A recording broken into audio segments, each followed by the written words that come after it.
morning, everyone, and welcome back to the Suburban Proletarian. I'm on vacation. I have been for like the last week. That's why the scruff is growing here. And I'm at my parents' house, so I'm taking this opportunity to take a look at a watch that has some family history for me. It usually lives inside this little glass bell jar, or whatever you call that, in one of my mom's cupboards. And in this case, it is a pocket watch. And this is probably going to be a very short video because I really don't know much at all about this watch other than the fact that it belonged to my mother's father. So that would be what? My matrilinear great-grandfather. And it has his initials engraved on the back here. And it's a Gruen Verithin pocket watch.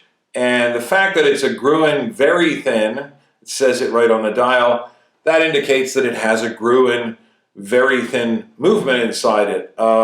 Unfortunately, however, this is a gold case, and as I'll show you in just a moment, you almost can't see the separation between the front half of the case and the back half of the case. There is a hinge here. There is a nick here for a watchmaker to open the case with a case knife, but I don't have a case knife with me, so we're not going to be taking a look at the movement, unfortunately. But it is a Gruen Verithin movement. I'm assuming it's either 15 or 17 jewels, obviously manual wind. But let's just take a look at the outside of the watch, and I'm hoping that someone out there who's a lot more knowledgeable than I am about pocket watches can maybe share some information about what this might be. So let's turn the camera around onto the tabletop and do that. All right, everyone. So here is our little Gruen Verithin pocket watch. As I said, this did belong to my grandfather.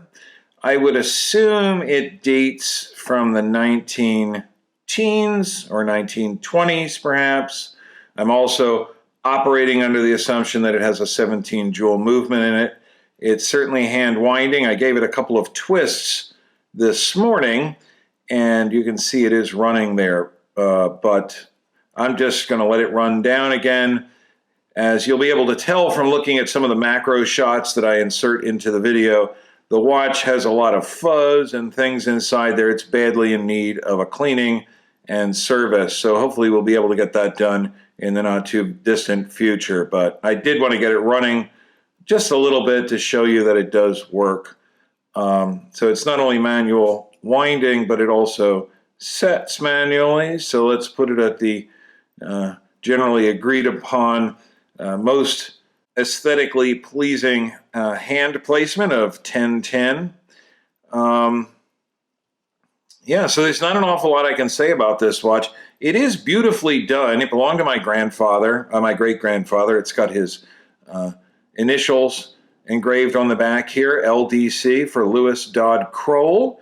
He was a photographer of some renown in Island Heights, New Jersey. And I don't really know the story behind this watch. I'm assuming it was either given as a graduation present from his parents, or it was given as a wedding gift from my great-grandmother. I'm not really sure. I don't think that these Gruen 17 jewel movements were super high-end, but this was quite a nice watch for its time. It is, as far as I know, solid gold. It's very deeply engraved here with his monogram, and I don't think you can do engraving quite that deeply with a plated case. Maybe gold filled, but that is some really very significant engraving. So the thing that impresses me most about this watch case, I did mention I can't open it up because I don't have a watchmaker's knife to open the case, because I would love to show you the movement inside. There's a little bit of a nick right here for inserting a case knife, or possibly if it was a little bit looser, you might be able to open it with your thumbnail, but I don't want to put much pressure on the stem here. I just gently did that and it didn't open, so I'm not going to mess with it. And you can see there is a hinge here on the bottom. But around the edge of the case, The case is made so precisely, it's almost impossible to see any gap.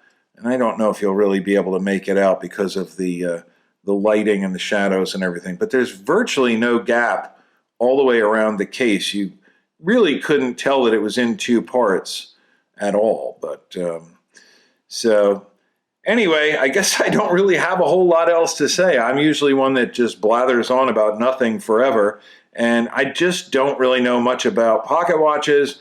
I don't know much about this pocket watch. You can see a nice view of my Sony camera there, or my Canon, rather, camera there.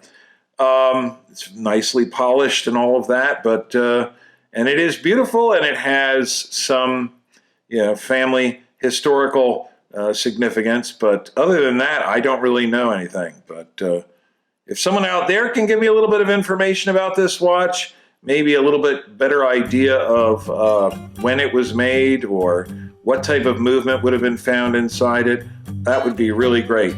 So I guess that's about all I have. Let's go wrap it up. So I guess this probably wasn't the most informative video I've ever done. I really don't know very much about this watch at all. I did do a little bit of online research, but there's so little that I can tell from looking at this, and I have such a limited knowledge of even what I'm looking at when it comes to pocket watches. I don't really have much. So if any of you happen to know more about these watches than I do, and it would be almost impossible for you to know less, please go ahead and share some knowledge with us down in the comments. I hope you did enjoy the video, however. If you did, please consider subscribing. It goes a long way to help keep me here on the tube. If you're already a subscriber and you haven't already done so, click the little bell icon down below.